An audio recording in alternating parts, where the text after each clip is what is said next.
WASZP. So if you've just arrived, welcome in. It's great to have you with us here. It's the SailGP WASZP Inspire program, and with me, joining me, is Mark Ablett. Mark, you're part of the SailGP WASZP Inspire program. We're about to get a race under the way. Talk me through it, mate. How good is this? Yes, mate. It's firstly unbelievable to be here in San Francisco. We've just hit the start button. We've got the boys who are racing here in this first race. So the boys will race first, the girls will race second. These kids have raced 16 races across this week, and it's been an incredible week. A little bit wet, Jesse, but it was good the sun came out this morning, and obviously San Francisco Bay is turning it on. So they're coming down the first reach at the moment. They're going to do a slalom downwind course, and they will finish just off here where the F50 finishing is. So if you're on the grandstand just looking up towards the Golden Gate Bridge there, that yellow mark is mark number 1, and we got the WASZP ripping around it now, and it looks like, is it a Kiwi or an Aussie in first place? I think that might be Noah Malpot from New Zealand. He won the 2022 New Zealand National Championship in the WASZP.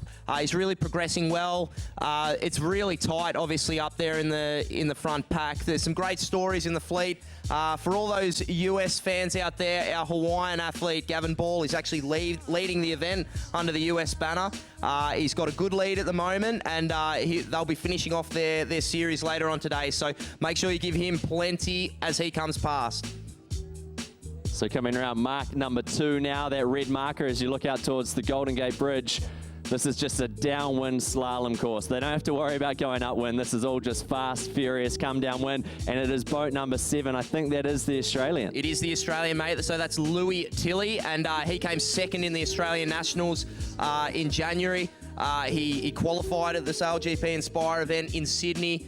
He's 16 years of age, and he's really coming along. And I think we've got Louis' parents in the crowd as well. So make sure you give a cheer as he comes past. But Gavin Ball is in second place. I would think anything can happen on this slalom course. It's obviously very shifty, and there's pressure coming down the shoreline here, Jesse. Look at this gust that he's got himself into right now. Great little gust. And very similar to what we're going to see in the main event, the grand final event. Picking these ships is going to be absolutely crucial, and the Aussie's doing it well, but the American hot on his tail. Yeah, I think Gavin's in a really good puff there. He's just soaking down. You can see the change in angle there.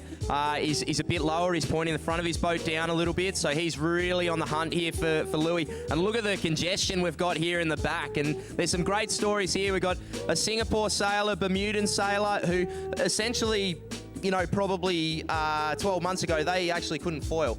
And now they've gone through the Inspire program. They've had a little bit of time in the boat, and they're right up there. Oh, close finish coming up. Is it going to be the American pipping him at the post? It is. So USA takes race number 1 of the WASZP Inspire program with the Australian boat in second place, and big fight for third.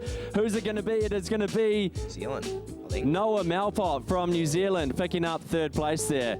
Oh, a lot of congestion at the finish. There was, mate, and as I said, anything can happen on this slalom. I mean, Louis looked like he had a really good lead there, and Gavin, I've been watching a few of Gavin's races. He's done that a few times, getting that late jibe in off the shore. I tell you what, he was pretty happy about it when he came across the finish. But impressive there.